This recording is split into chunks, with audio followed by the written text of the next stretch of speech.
The BJP-led government's first budget was riding very high on expectations.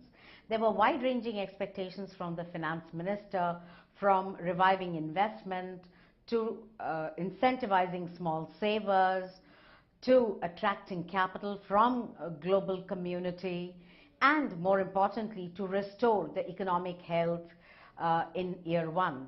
Has the finance minister delivered right away?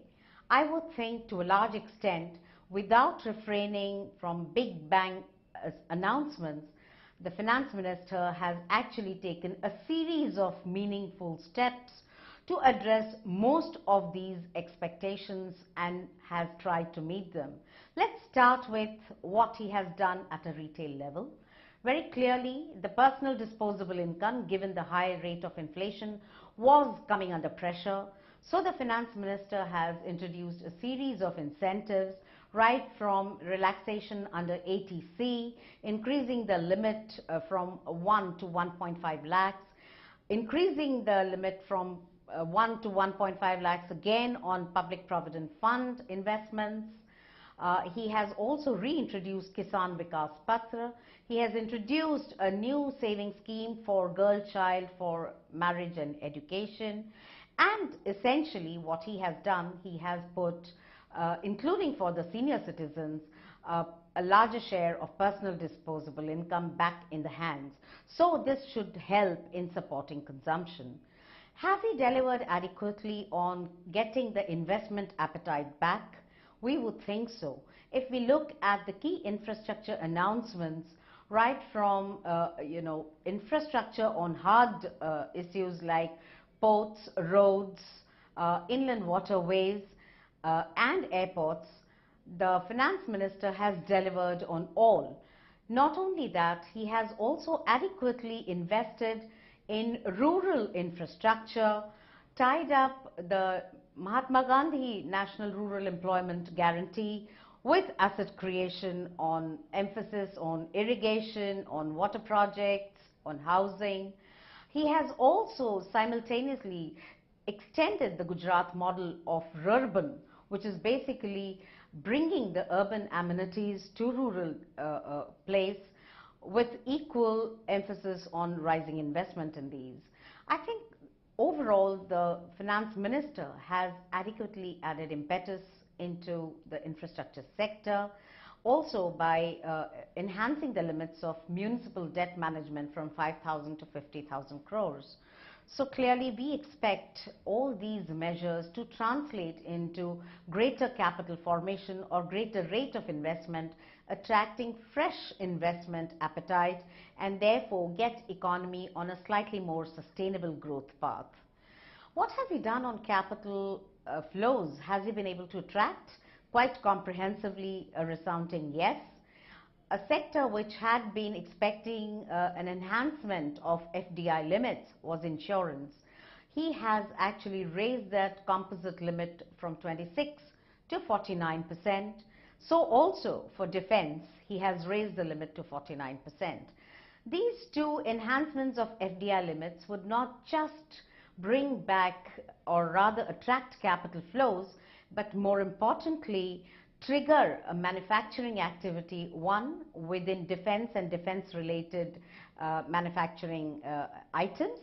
And second, I think he has also allowed financial sector to thrive with not just on the issue of insurance sector being allowed a greater FDI, but in our opinion, one of the bigger catalytic factors that he has enabled is allowing banks to fund infrastructure and, more importantly, reducing the cost burden on them by allowing them to be exempt from CRR and SLR towards the infrastructure exposures.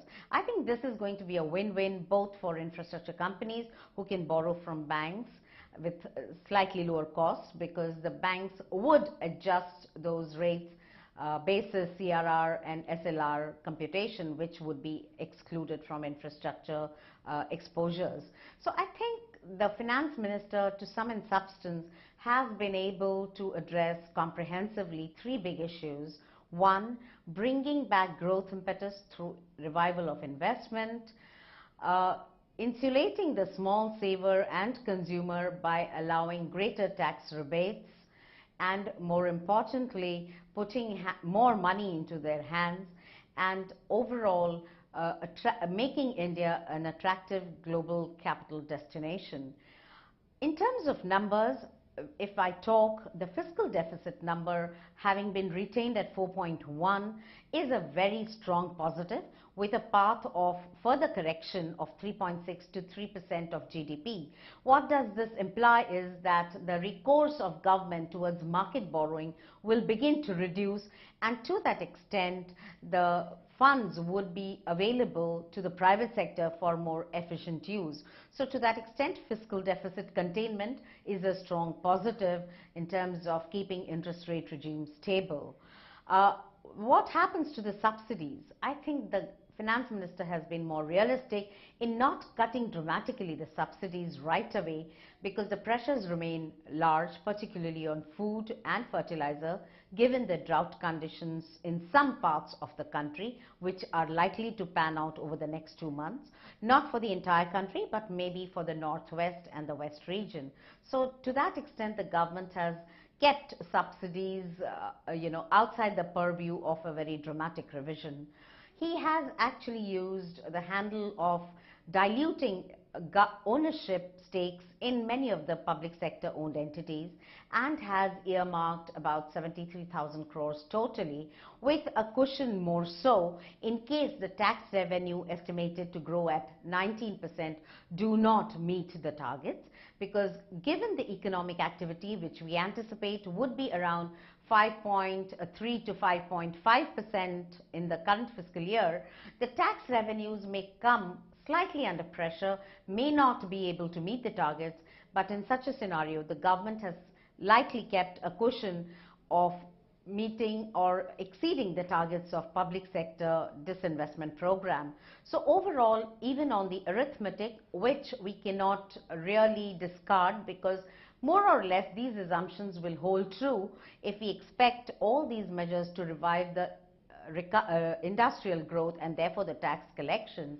So to put it in sum and substance, this budget has been more realistic, more pragmatic, has taken a more ground level pragmatic approach to address most of the concerns across the spheres of economy. And let's not forget, budget is not just one event, but mending the economy is going to be an ongoing process, which I'm sure the government led by Prime Minister Modi is going to equally emphasize on the delivery and the transparency of running an economy. So overall, we would think that this budget could be given, if I were to give marks, a fair amount in terms